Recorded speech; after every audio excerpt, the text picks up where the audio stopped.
A good writer must also be a good reader. So, writers, what are you reading these days, and how will it influence your writing, or what lessons can you apply from it to your own writing? It's Sam with another Friday video for you and a hopefully quick-ish book review of my latest fiction read. So, I'll go ahead and dive into that and tell you what it is I'm reading. I have here Forever and a Day by Anthony Horowitz. It is a James Bond 007 novel. I don't know, the title itself may not reveal that because James Bond novels and movies are usually have like these, like, I don't know, intricate, deep titles that don't actually tell you it's James Bond or whatever. But yeah, James Bond 007 by Anthony Horowitz. This author um, is he's now writing the canonical James Bond novels. He wrote a series called Alex Rider. Well, I guess he's still working on that. About a teenage secret agent, and I read those in my teenage years. I talked more about that the last time I reviewed one of his, and now he's graduated to writing the canonical James Bond novels, and I've kind of graduated from Alex Rider as well. I read what was supposed to be the ending of the series. I read up to that point, but then I think he continued it because it was so popular, and they probably asked him to, and there's more money to be made. And I'm like, I'm kind of done with those. I'm well, for one, because I'm too old, but also for reasons I'll get into today. Maybe of stories getting repetitive and heroes getting kind of unkillable after a while. Um, but he's now writing the James Bond novels, and I was like, hey, this author I like is now this author I followed for years of my life is now writing the actual James Bond novel. That's like if I writing a superhero story of my own characters suddenly got the chance to write Spider Man, that'd be awesome. So I'm following these now. This is the second one he's written. The first one was called Trigger Mortis. If you want to hear my review of that, you can go back in my archives a few months. I think it was maybe June when I reviewed Trigger Mortis. Second one's called Forever and a Day. He has another one out called With a Mind to Kill. I have not gotten to that one yet. Hope to read it maybe in the new year. Anyway, Forever and a Day. Good story, fun story so far. You know what a James Bond novel is going to include. You know, espionage, pretty girls, fast cars. All kinds of, you know, desperate, death-defying situations, and the hero somehow getting out of those just in time. I'm actually not quite finished. I almost finished. I'm near the part, or I'm at the part where the bad guy reveals his plan. You know, thinking he's won, thinking he has the upper hand, and that there's no way to stop him now. And of course, then James and his female ally will have to break out somehow and stop the bad guy in the last two chapters. I'm telling you the plot because I mean, it, if you're familiar with the genre at all, if you've seen any of the James Bond movies, you have an idea of what happens. They're somewhat formulaic, but some of the interesting things, or I guess some of the appeal still is seeing what each new writer brings to it, and what kind of characters and situations they can put him into, and just also the appeal of familiarity, the appeal of familiar characters in situations. So let me come back to that point in a minute. Um, this book takes place. It's actually like it's meant to be in canon with the other James Bond novels, which I haven't read. I have not read Ian Fleming's original ones, but it's not meant to be a reboot or whatever. It's in the same canon, so it takes place in, like, I don't know, the 40s or the 50s. It takes place actually in olden times America, or older times America, and it takes place like within the timeline of the other novels. Like the last one said it was between two of the other novels. I can't remember which ones. And this one says it's actually supposed to take place before Casino Royale. I guess Casino Royale was the first one. This is meant to be a prequel to that. So it's not a sequel to Trigger Mortis. So Anthony Horowitz's Bond novels, you don't really need to read them in order. They take place within the context of the other ones. But yeah, it's a prequel. It's supposedly James Bond's first mission. It's like it starts off with 007 is dead, and M is talking to whoever else is in his office, and 007 is dead, and calling the new guy. Turns out the new guy is James Bond, and he's going to take the place of whoever the old guy was, who was 007. And so it's like his first mission. I mean, it's not like he's completely new to spy world. I mean, it takes place shortly after World War II, so people have fought in the war. He's been in He's been in military and intelligence for a while, but this is his first official mission for MI6 as 007. So it's kind of cool to see that. He has combat experience, of course, he has spy experience, but he's still young and new in some ways. And so when I hear that, when I hear like it's an origin story kind of, or his first adventure or whatever, I'm like, well, is his character going to be any different? Because we all know the James Bond who acts tough and never shows weakness and always saves the day in the end. But I'm like, he's new and not completely untrained, but less experience and such like that. Is there going to be any kind of like difference or development in his character?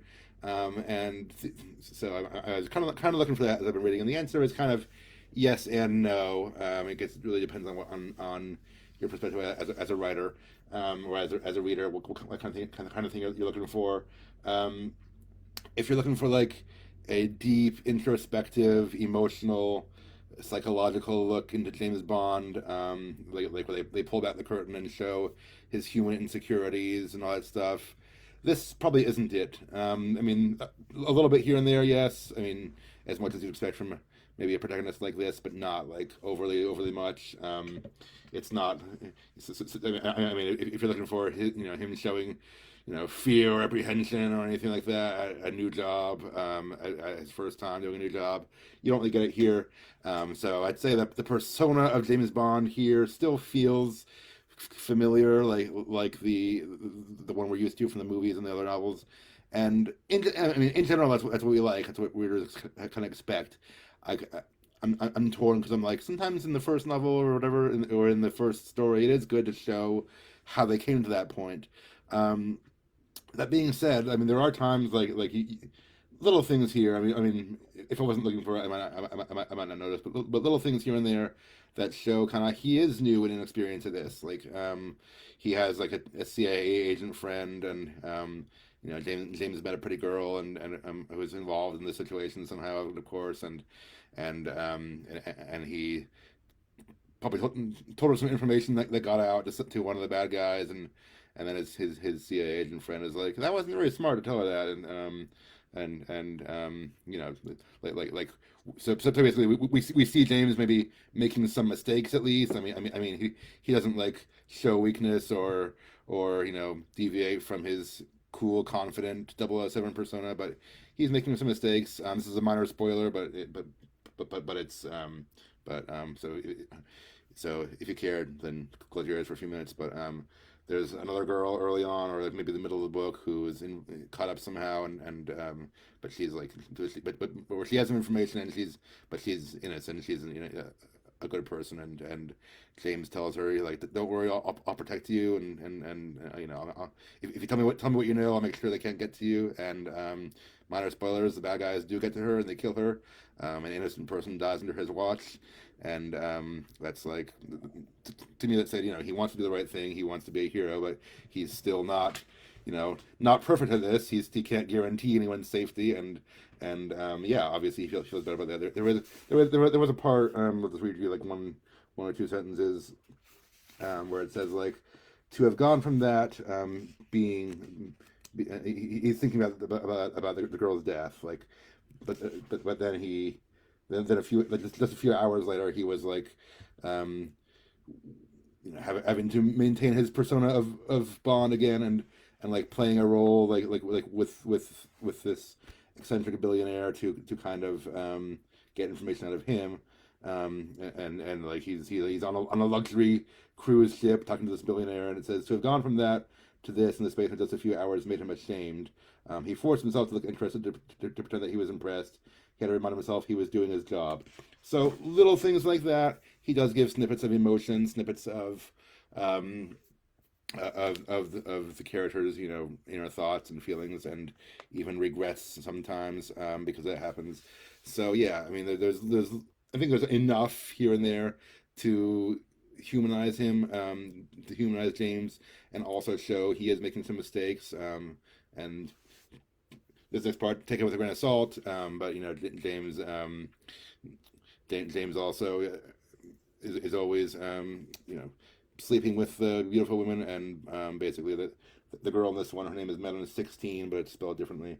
And it's stressed. She's older than him, more experienced than him because he's young, new James Bond in this one, and she even criticizes, or in some ways, how he treats a woman, even physically.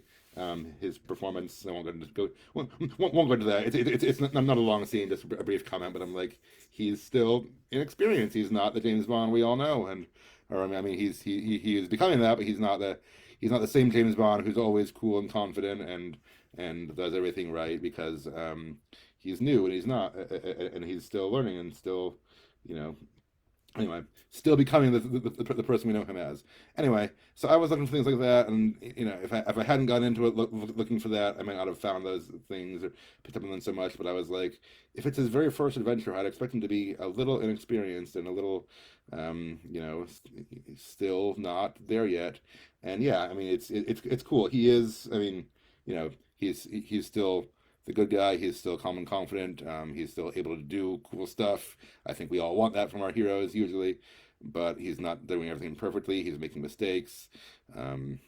Yeah. Anyway, it's interesting to see. I mean, I wouldn't say it's like a wildly new or revolutionary James Bond novel, but it's a fun story. It's an interesting story. I mean, it's popcorn fiction.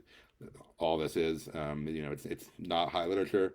Fun, well written fiction. But I guess there's one takeaway that I got from this, or that I would advise writers from all this is make sure you humanize your heroes, even if they're tough big guys, calm and confident heroes who don't show emotion or whatever like that and don't show weakness. Find some way to humanize them to remind your reader they are still human, they are still relatable.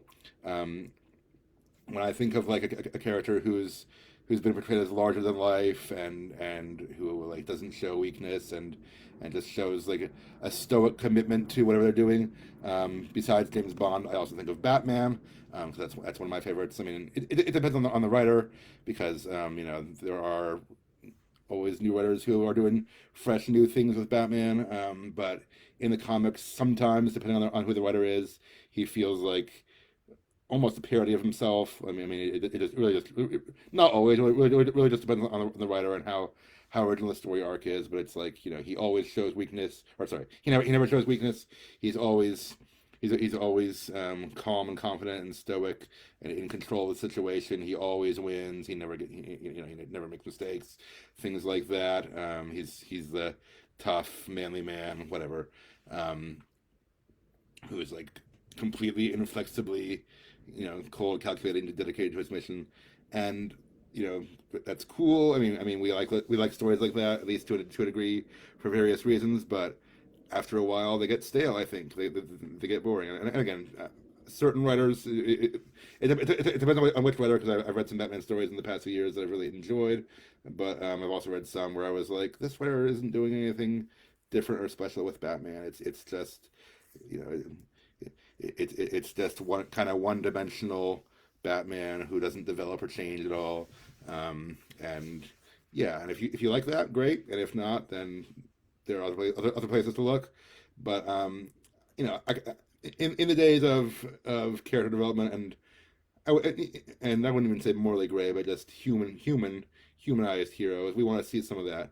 Doesn't mean they have to be overly emotional or anything. It just means find some way, even if it's small, even if it's subtle throughout your story, some way to remind us that they're still human.